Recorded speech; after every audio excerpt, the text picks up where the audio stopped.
अस्सलाम वालेकुम। तो काफ़ी अरसे से मेरे दोस्तों और इंस्टाग्राम के ऊपर भी मैसेजेस आ रहे थे कि लैंडस्केप फोटोग्राफी के ऊपर कोई ट्यूटोरियल्स निकाले जाएं। बहुत सारे लोग पाकिस्तान में भी लैंडस्केप फोटोग्राफी को एज अ हॉबी या एज अ प्रोफेशन लेकर जाना चाह रहे हैं, लेकिन उनके पास उर्दू के अंदर इतना ज़्यादा मटीरियल मौजूद नहीं है। और फिर मैं भी ये चाह रहा था कि जो इतनी सारी चीज़ें मैंने इतने अरसे में सीखी हैं, जो गलतियाँ मैंने की हैं और उनको किस तरीके से सुधारा है, उन तमाम चीज़ों को एक अच्छे अंदाज में और एक आसान तरीके से लोगों तक पहुंचा दिया जाए। तो ट्यूटोरियल सीरीज़ की सबसे पहली वीडियो लैंडस्केप फोटोग्राफी कंपोजिशन के ऊपर है। इसमें हम लोग ये देखेंगे कि आखिर कंपोजिशन होती क्या है, कैसी छोटी छोटी चीज़ें मिलकर व्यूअर के लिए एक बहुत ज़्यादा इम्पैक्ट क्रिएट करती हैं। और हम इसमें ये भी जानेंगे कि इवन रूल ऑफ थर्ड, ये इस तरह के छोटे छोटे रूल्स को फॉलो करने के बावजूद भी हमारी तस्वीरों में उतनी ज़्यादा जान नहीं आ पाती। आखिर उसकी क्या वजह है? और सबसे मज़े की बात कि इस वीडियो से सीखने के लिए आपके लिए लाजमी नहीं है कि DSLR या कोई मिररलेस या कोई प्रोफेशनल कैमरा हो। अगर आपके पास एक मुनासिब दर्जे का फ़ोन है और जिसमें कैमरा मौजूद है, आप उससे भी बहुत ज़्यादा अच्छी अच्छी तस्वीर बना सकते हैं। तो आए चलते हैं। तो सबसे पहला सवाल ये उठता है कि आखिर कंपोजिशन होती क्या है। मेरे नज़दीक जब आप किसी एक लोकेशन पर जाते हैं तो अब एक चीज़ वो होती है जो आप खुद अपनी आंखों से देख रहे होते हैं, और एक वो चीज़ वो है जो आपने एक रेक्टेंगल के अंदर सेव करनी है। अब जो चीज़ आप देख रहे होते हैं उसके अंदर ऐसा भी पॉसिबल है कि उसमें कुछ आपके इमोशंस हों, उसमें आप एक वो चीज़ देख रहे हो जो शायद दूसरा देखने वाला ना देख पा रहा हो। तो कंपोजिशन के अंदर जो आप वहां पहुंचे हुए हैं, जो आप चीज़ महसूस कर रहे हैं, उस चीज़ को आपने इस रेक्टेंगल के अंदर लेकर आना है। इस चीज़ का नाम है कंपोजिशन। और जब कोई व्यूअर उस तस्वीर को देखे तो जिस तरह के इमोशंस आपके उस तस्वीर को लेकर थे, उससे मिलते जुलते इमोशंस वो भी अटैच कर सके। तो मेरे नज़दीक फोटोग्राफी एक आर्टिस्ट और एक व्यूअर के दरमियान एक इमोशनल अटैचमेंट का नाम है। तो आए चलते हैं, शुरू करते हैं आगे। जब भी आप किसी जगह पे पहुंचते हैं तो आपका सबसे पहला काम वहां पे क्या होना चाहिए? सब्जेक्ट की identification, focal point, point of interest, मतलब वो क्या चीज़ है जिसकी आप एक्चुअल में तस्वीर बनाना चाह रहे हैं। मैं माउंटेन एरिया के अंदर जाता हूं और वहां पर मुझे एक बहुत ही खूबसूरत माउंटेन नज़र आता है, तो उस वक्त मेरा पॉइंट ऑफ इंटरेस्ट और मेरा सब्जेक्ट जो है वो एक माउंटेन होगा। मैं मीनार पाकिस्तान जाता हूं या किसी दूसरे एरिया के अंदर जाता हूं, मोनूमेंट पे जाता हूं, तो मेरा पॉइंट ऑफ इंटरेस्ट हो सकता है एक बिल्डिंग हो। तो मेरा काम सबसे पहला ये है कि मैंने उसको आइडेंटिफाई करना है कि मेरा सब्जेक्ट क्या है। फिर दूसरे नंबर के ऊपर सवाल ये उठता है कि खाली सब्जेक्ट, कुछ मौकों के ऊपर तो खाली सब्जेक्ट की तस्वीरें बहुत अच्छी बन जाती हैं, लेकिन काफ़ी मर्तबा सिर्फ सब्जेक्ट उस फीलिंग को नहीं ला पाता तस्वीर के अंदर। तो उस पॉइंट पे आपको कुछ और इंटरेस्टिंग एलिमेंट्स को आइडेंटिफाई करना होता है। जिस तरह इस तस्वीर में एक बहुत ही खूबसूरत माउंटेन आपके पीछे बैकग्राउंड में मौजूद है, लेकिन अगर सिर्फ माउंटेन की तस्वीर बनाई जाए तो वो इतनी ज़्यादा खास दिलचस्प नहीं बनेगी। लेकिन इसके सामने बहती हुई नदी और बड़े पत्थर और फिर ग्रीन सी ग्रास, ये तीनों चीज़ें मिलकर एक बहुत ही ज़बरदस्त किस्म का एक एनवायरनमेंट क्रिएट कर रही हैं। इसी तरह एक दूसरी तस्वीर है, इसके अंदर एक मोनूमेंट सामने मौजूद है, और अगर खाली मोनूमेंट की पिक्चर लिए शायद इतनी ज़्यादा इंटरेस्टिंग ना बने, लेकिन उसका जो एनवायरनमेंट है, उसके इर्द जो चीज़ें हैं, उसको किस तरीके से मैंने कैप्चर किया है, ये उसमें ज़्यादा इंपॉर्टेंट है। तो दूसरा काम आपका ये है कि आपने सब्जेक्ट के अलावा कुछ और पॉइंट ऑफ इंटरेस्ट को भी आइडेंटिफाई करना है, जो आपके सब्जेक्ट तो नहीं होंगे लेकिन वो आपके सब्जेक्ट की तस्वीर के लिए बहुत ज़रूरी होंगे। तो अब बात करते हैं सबसे मशहूर, कोई भी फोटोग्राफर जब फोटोग्राफी सीखता है तो सबसे पहले उसको रूल ऑफ थर्ड्स के बारे में बताया जाता है। रूल ऑफ थर्ड्स में आपके सामने दो हॉरिजॉन्टल लाइंस होती हैं और दो वर्टिकल लाइंस होती हैं।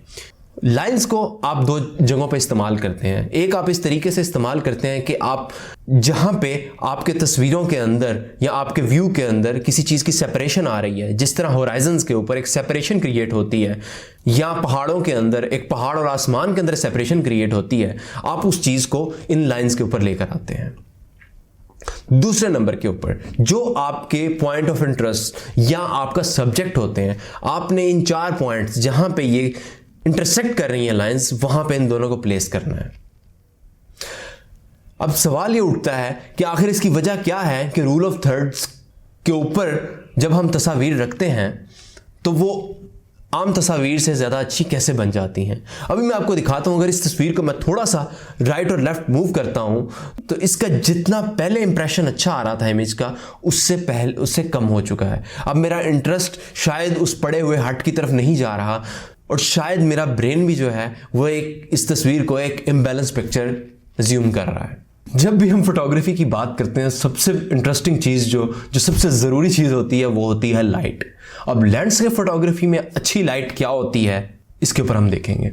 आमतौर पर हम लोग अच्छी लाइट सुबह ब्लू आवर से लेकर गोल्डन आवर के ख़त्म होने तक को ही तस्वुर करते हैं, लेकिन लाजमी नहीं है। कभी कभी दिन के वक्त में भी कुछ इस तरह के बादल और इस तरह की लाइट्स बन जाती हैं जो उस सीन को और ज़्यादा ड्रामेटिक कर देती हैं। और सिर्फ लाइट ही इसके अंदर मेन प्ले नहीं कर रही होती रोल, इसमें लाइट और शेडो दोनों मिलकर प्ले करते हैं। जिस तरह अभी आपके सामने एक तस्वीर है, ये तस्वीर मैंने बलतीत फोर्ट पे ली थी और इसमें लेफ्ट साइड से एक बहुत ही खूबसूरत लाइट बलतीत फोर्ट के ऊपर भी पड़ रही है और मेरे आगे कुछ ट्रीज और कुछ झाड़ियों के ऊपर भी पड़ रही है, और इसके बरक्स बहुत सारा शेडो एरिया भी मौजूद है और लाइट और शेडो दोनों को मिक्स करके एक बहुत ही खूबसूरत इमेज बन गया है। इसी तरह ये एक और तस्वीर, ये मैंने शाही बाग में ली थी। इसमें सूरज की लाइट जिस तरीके से दरख्त की शाखों के ऊपर पड़ रही है और उसकी बैक साइड पे उसका जिस तरीके से शेडो क्रिएट हो रहा है, ये दोनों लाइट और शेडो मिलकर किस तरह इस व्यू की इंटेंसिटी को दिखा रहे हैं। लाइट की इंपॉर्टेंस की बात की जाए तो ये सेम जगह है जहां पे ऑलमोस्ट एक ही जगह से मैंने तस्वीर बनाई हुई है, लेकिन एक दिन उसी जगह की तस्वीर बनाई है और वक्त भी बिल्कुल वही है, लेकिन उतनी ज़्यादा अच्छी तस्वीर नहीं बन पाई। इसी तरह अगले रोज़ मैं उसी जगह पे मौजूद था और बहुत ही खूबसूरत सुबह सुबह बादलों के दरमियान में से लाइट निकली और इन दरख्तों के ऊपर और किले के ऊपर पड़ रही है। तो इसका मतलब ये है कि आपको अच्छी तस्वीर बनाने के लिए ऐसा भी हो सकता है 2-2 दिन 3-3 दिन एक लोकेशन पे बैठना पड़ जाए, क्योंकि बहुत बार ऐसा हुआ है कि आपकी एक लोकेशन, आपके जो सब्जेक्ट है वो बहुत ज़्यादा खूबसूरत, बहुत ज़्यादा इंटरेस्टिंग है, लेकिन लाइट अच्छी ना होने की वजह से वो उतने ज़्यादा खूबसूरत नहीं बन पाते। ये एक तस्वीर है रत्ती गली झील की। यहाँ पे सुबह सुबह मैं पहुंचा, बहुत ही खूबसूरत पानी था, पानी के ऊपर पड़ती रोशनी और पीछे एक दिलचस्प सा पहाड़। अगर मैं इस पहाड़ की और इस झील की एक तस्वीर बनाऊं तो शायद उतनी ज़्यादा इंटरेस्टिंग ना बन सके, लेकिन जैसे ही इसके अंदर मैं फोरग्राउंड को ऐड कर देता हूं, फोरग्राउंड में वहां पर फूल मौजूद थे, जैसे ही मैं उन फूलों को उसमें ऐड कर देता हूं तो वो एक तस्वीर बिल्कुल ही अलग रूप के अंदर आ जाती है और देखने वाले को वो उस जगह पर ले जाती है जहां पर वो उसको वाकई में महसूस कर सकता है। इसी तरह एक और तस्वीर स्कर्दू से, इसमें मेरे सामने दरख्त हैं और एक पॉन्ड मौजूद है, लेकिन इसके नीचे एक बहुत ही खूबसूरत स्ट्रीम बह रही है और उस स्ट्रीम के किनारों के ऊपर खज़ां के पत्ते गिरे हुए हैं। अगर मैं सिर्फ इन सामने पॉन्ड की या दरख्तों की तस्वीर बना दूं, क्या इस व्यू के साथ ये ज्यादती नहीं हो जाएगी? तो मुझे इस जगह को, इस लोकेशन को और ज्यादा खूबसूरत दिखाने के लिए फोरग्राउंड को ऐड करना ही पड़ेगा। फोरग्राउंड की बात चल रही है तो अभी हमने 2 तस्वीर को देखा जिसमें हमने सिर्फ फोरग्राउंड को ऐड किया था। व्हाट इफ अगर हम उस फोरग्राउंड के और ज्यादा करीब चले जाएं? मुझे याद है मैं एक झील पे पहुंचा और सामने बहुत ही ड्रामेटिक क्लाउड्स थे, लेकिन मुझे नीचे कुछ इतना ज्यादा खास इंटरेस्टिंग लग नहीं रहा था। लेकिन मैं वैसे ही एक जगह बैठा और सामने क्या देखता हूं, 2 पत्थरों के दरमियान में एक पर्पल रंग का फूल निकला हुआ है। इस फूल का साइज करीबन आधा इंच या इंच होगा मैक्सिमम, लेकिन मैं एक लेंस को, कैमरे को उसके इतना ज्यादा करीब ले गया कि इस फूल का साइज इतना बड़ा नजर आने लग गया और इस फूल की वजह से ही ये एक तस्वीर के अंदर जान आ गई। एक दूसरी तस्वीर कश्मीर से है। अगर इस बैकग्राउंड के अंदर इसके देखा जाए, बैकग्राउंड जहां पे एक घोड़ा है और पीछे आसमान है, शाम का वक्त है, अगर मैं सिर्फ उसकी तस्वीर ले लूं, एक अच्छी तस्वीर होगी, लेकिन जहां मैं मौजूद था, जहां मैं खड़ा था, नीचे फूल ही फूल मौजूद थे, लेकिन वहां पे भी एक बहुत बड़ा मसला यह था कि वहां पे भी फूलों का साइज बहुत छोटा था। अब वहां पर भी मुझे उन फूलों के बिल्कुल करीब जाना पड़ा, अपने कैमरे को उसके करीब लेकर गया, नीचे बैठा और ऐसे ही नीचे पड़े हुए फूल जो अब इतने बड़े लग रहे हैं, इस तस्वीर के अंदर मेन सब्जेक्ट का किरदार अदा कर रहे हैं। तो इस तरीके से जो फोरग्राउंड एलिमेंट्स हैं वो कितने ज्यादा जरूरी होते हैं। Frame with in a frame, इसके अंदर आपका जो सब्जेक्ट है, जो आपका व्यू है, आप उसको किसी एक नेचुरली बिल्ड या आर्टिफिशियली बिल्ड फ्रेम के अंदर से कैप्चर करते हैं। जिस तरह आप एक मस्जिद को देख रहे हैं, हो सकता है आप एक दरवाजे के अंदर से उसको देखें तो उसके किनारे के ऊपर आपको उसके दरवाजे के किनारे नजर आ जाएंगे, लेकिन आपका मेन सब्जेक्ट मस्जिद ही रहेगा। ये एक शाम से पहले का मंजर है और एक खज़ां के पत्ते गिरे हुए रास्ते के ऊपर 2 लोग जा रहे हैं और उनकी तस्वीर डायरेक्टली बनाने की बजाय मैंने 2 दरख्तों की शाखों का सहारा लिया और अपने कैमरे को उनके दरमियान में रखा और उसके दरमियान से एक तस्वीर बनाई। ये कोई इतनी मुश्किल चीज़ नहीं है, लेकिन जब आप ये कर रहे होते हैं तो आपके लिए एक सिंपल सा जो आपका व्यू है वो भी एक बहुत ही इंटरेस्टिंग व्यू के अंदर तब्दील हो जाता है। शाहजहां मस्जिद, इसमें भी मैंने एग्जैक्टली वही चीज़ की कि मेरे सामने एक मस्जिद मौजूद है और उसको कैप्चर करने के लिए और एक दाखिली दरवाजे को मैंने फ्रेम के तौर पर लिया। विजुअल फ्लो आखिर क्या है? इसमें आपने व्यूअर को सब्जेक्ट की तरफ ले जाने के लिए मौजूद एलिमेंट्स का सहारा लेना है, लेकिन उन एलिमेंट्स का सहारा इस तरीके से लेना है कि एक लाइंस की शक्ल में वो आपके सब्जेक्ट की तरफ कन्वर्स कर रही हूं, उसकी तरफ जा रही हूं, ताकि जो देखने वाला है वो भी उसको उस तरफ लेके जा सके। और दूसरी चीज़ विजुअल फ्लो के अंदर आप ले सकते हैं सेंस ऑफ कंप्लीशन। आपकी तस्वीर जो है वो एक तरीके से कंप्लीट हो रही है। उसके अंदर हम देखेंगे कि हम एक तस्वीर के अंदर सेंस ऑफ कंप्लीशन किस तरीके से ला सकते हैं। सबसे पहले आते हैं लीडिंग लाइंस के ऊपर। ये तस्वीर है जनाब जुल्फ़िकार अली भुट्टो साहब के मज़ार की, जिसमें सामने मज़ार एक बहुत ही खूबसूरत कलर्स पैलेट के अंदर था, वाइट और ब्लू कलर था उसके अंदर, लेकिन उसके तरफ व्यूअर को ले जाने के लिए मैंने नीचे पड़ी हुई ईंटों की जो शेप थी उसका सहारा लिया। मैं बिल्कुल लो एंगल पर चला गया और कैमरे को इस तरीके से प्लेस किया कि ये लाइंस इस तरीके से डायरेक्ट हुई कि वो सामने मौजूद गुंबद की तरफ चली गई। इसी तरह मिनीमत गांव के अंदर एक ही बहुत ही ज़बरदस्त हट को देखा और उस हट की तरफ आंखों को ले जाने के लिए साइड पर मौजूद लकड़ियों से बने हुए घरों का सहारा लिया। अगर आप देखें तो साइडों से ये इसी तरीके से स्ट्रेट लाइंस जा रही हैं और डायरेक्टली वो लाइंस एक ही तरफ डायरेक्ट कर रही हैं और वो है दरमियान में मौजूद घर। इसी तरह आप नेचुरली मौजूद एलिमेंट्स को भी यूज कर सकते हैं लीडिंग लाइंस के तौर पर। अब आ जाते हैं सेंस ऑफ कंप्लीशन के ऊपर। जब भी आप तस्वीर ले रहे हो उसके अंदर व्यूअर को इस तरीके की फील नहीं आनी चाहिए कि कहीं पे कोई चीज़ अब्रप्टली कट कर दी गई है। जो भी चीज़ आपको शो हो रही हो वो कि एक पॉइंट के ऊपर ख़त्म हो रही हो। इस तस्वीर के अंदर अगर आप देखें तो राइट कॉर्नर से अगर मैं स्टार्ट करता हूं तो एक स्ट्रीम है जो राइट कॉर्नर की तरफ आकर बिल्कुल एक ख़त्म हो रही है, एंड अपना फील कर रही है।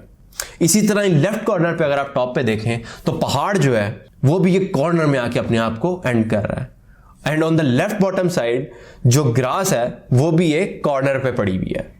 इसी तरह जो एक ओवरऑल पिक्चर है वो एक सेंस ऑफ कंप्लीशन आपको देगी। सिमेट्री के अंदर जब आप तस्वीर ले रहे होते हैं तो आपके सामने जो व्यू होता है उसमें कुछ इस तरह की चीजें हो रही होती हैं, या वो वर्टिकली या हॉरिजॉन्टली एक दूसरे से मैच हो रही होती हैं। इसकी मैं आपको मिसाल देता हूं। जिस तरह एक ये तस्वीर है, ये दिल्ली दरवाजे की तस्वीर है।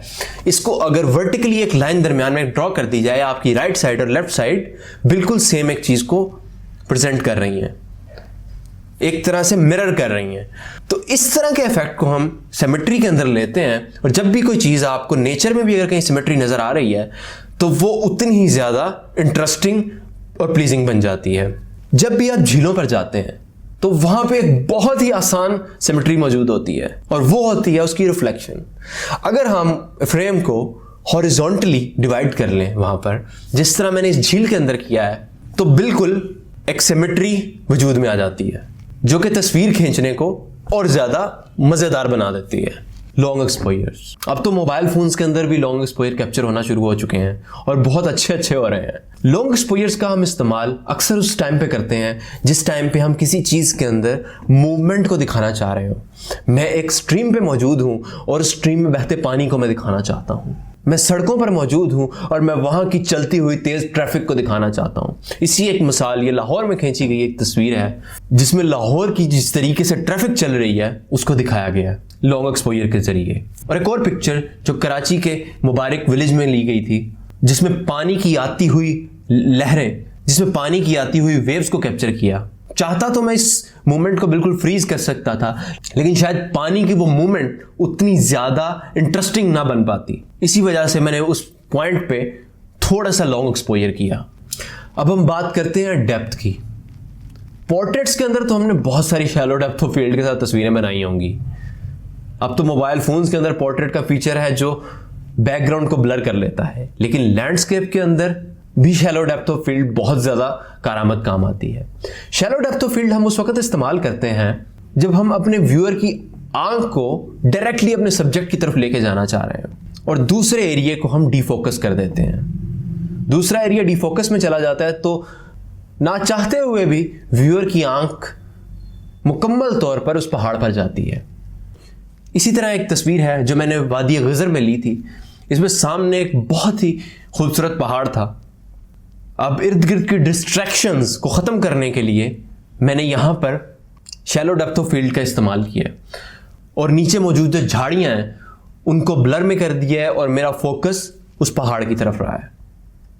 इस तरह एक और फोटो है चित्राल से, जिसमें सामने एक बहुत ही खूबसूरत और बड़ी माउंटेन है और उस पर पड़ती हुई शाम की रोशनी। अब उसके ह्यूज साइज को दिखाने के लिए मैंने शैलो डेप्थ ऑफ फील्ड का इस्तेमाल किया और आगे आने वाली जो फूल थे जो शायद इतने ज़्यादा खूबसूरत नहीं थे, लेकिन उनको मैं इस हद तक उस तस्वीर के अंदर ला सकता था कि उनका बोके बनाया जा सके, जो आप बोके फ्रंट पे देख रहे हैं एक्चुअली। और व्यूअर का डायरेक्ट व्यू जो है वो उस पहाड़ की तरफ चला जाता है।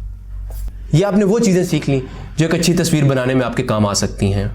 लेकिन तस्वीर खुद में कुछ नहीं होती जब उसके अंदर कोई कहानी ना हो, उसके अंदर कोई स्टोरी ना हो।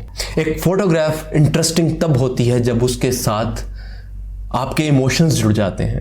जब आप उस लोकेशन पर पहुंचते हैं या आप वहां बैठे होते हैं तो आपको ऐसा भी हो सकता है कि आपके अंदर एक खुशी का एहसास आ जाए, हो सकता है गम में मुब्तला हो जाएं, हो सकता है आप अकेलेपन में चले जाएं।